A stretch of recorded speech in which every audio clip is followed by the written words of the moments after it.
Bantah bunuh warga sipil di kota Bucha, Rusia. Video mayat berserakan buatan Ukraina untuk media barat.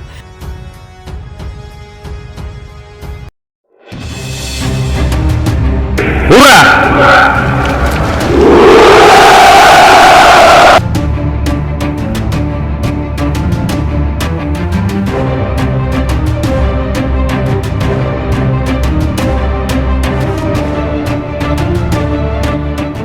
Rusia membantah tuduhan melakukan pembunuhan terhadap warga sipil Ukraina di kota Bucha.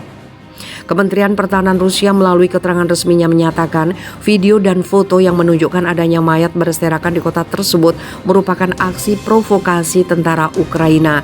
Selama kota tersebut di bawah kendali tentara Rusia, tidak ada satupun penduduk lokal yang menderita akibat tindakan kekerasan. Jelas pernyataan resmi Kementerian Pertahanan Rusia dikutip dari Channel News Asia. Foto dan video mayat berserakan di Jalan Bucha adalah produksi rezim Kiev untuk media barat.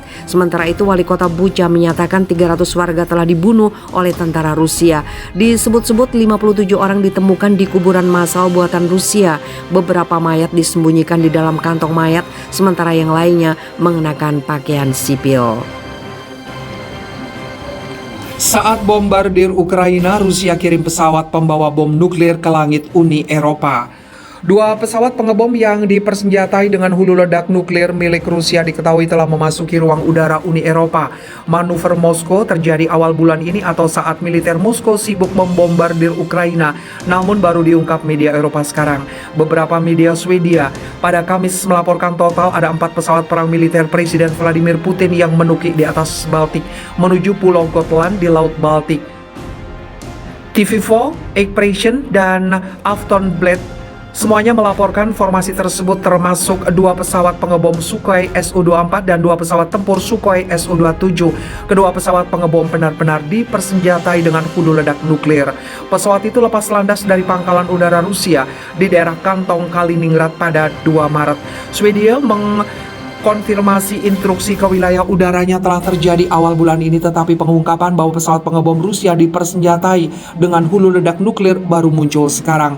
Swedia menanggapi instruksi dengan mengerahkan 2 jet tempur JAS-39 Gripen untuk mencegat mereka. Para pejabat militer negara itu menyimpulkan bahwa para pengebom dipersenjatai dengan hulu ledak nuklir setelah memeriksa gambar-gambarnya. Kami menilai itu sebagai tindakan sadar yang sangat serius, terutama karena Rusia adalah negara yang berperang, kata Kepala Angkatan Udara Swedia Carl Johan Edstrom. Saya tidak dapat mengesampingkan navigasi yang salah, tapi semuanya menunjukkan bahwa itu adalah tindakan yang disengaja. Mereka melanggar perbatasan Swedia. Insiden itu terjadi sehari setelah Putin menyatakan Swedia dan Finlandia akan menghadapi aksi militer dari Rusia jika mereka bergabung dengan NATO. Itu juga terjadi tepat setelah Swedia berjanji untuk mengirim bantuan militer termasuk 5.000 senjata anti-tank ke Ukraina. Ini adalah pertama kalinya sejak 1939 Swedia mengirim senjata ke negara manapun yang sedang berperang. Su-24 adalah pesawat serang 2 tempat duduk supersonik beroperasi sejak sebelum runtuhnya Uni Soviet. Mereka telah digunakan oleh kedua belah pihak dalam perang antara Rusia dan Ukraina.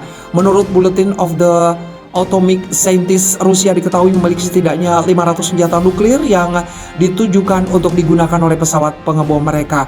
Pada saat manuver pesawat pengebom nuklir Moskow, Menteri Pertahanan Swedia Peter Hultqvist mengatakan pelanggaran Rusia terhadap wilayah udara Swedia tentu saja sama sekali tidak dapat diterima. Ini akan mengarah pada tanggapan diplomatik yang tegas dari Swedia. Kedaulatan dan wilayah Swedia harus selalu dihormati. Militer negara Eropa ini mengatakan pihaknya menanggapi insiden itu sangat serius dan menyebut penyerbuan itu tidak profesional dan tidak bertanggung jawab.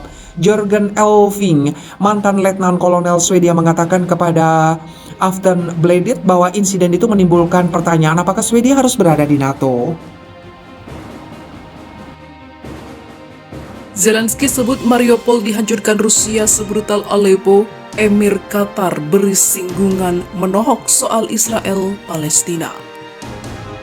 Presiden Ukraina Volodymyr Zelensky secara tak terduga ikut bicara di forum Doha di Qatar. Forum itu adalah pertemuan internasional tahunan di negara kaya minyak itu untuk membahas berbagai isu. Zelensky menghadiri forum di Doha melalui panggilan video. Dalam pidatonya, Zelensky meminta negara-negara penghasil energi seperti Qatar meningkatkan produksi untuk menanggulangi jika suplai minyak dan gas Rusia terhalang.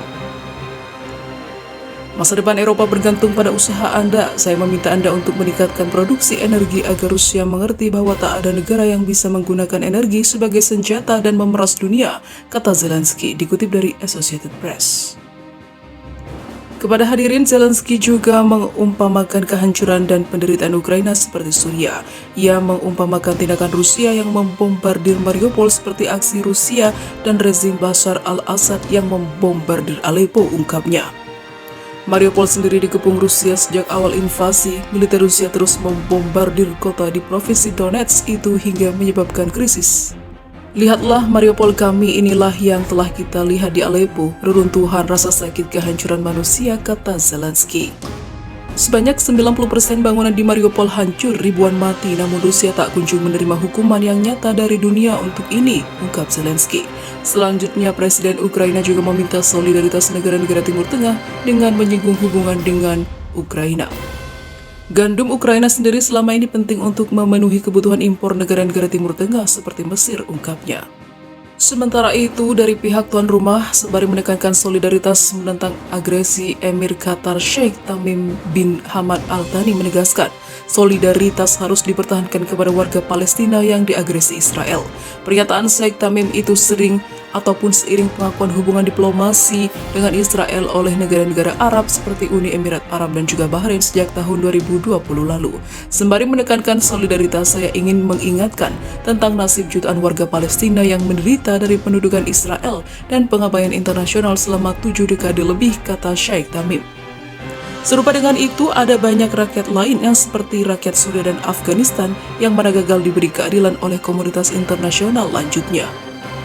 Sementara itu, Emir Qatar juga meminta keadilan untuk Palestina yang terus diserang oleh Israel, tidak hanya Ukraina yang diserang oleh Rusia.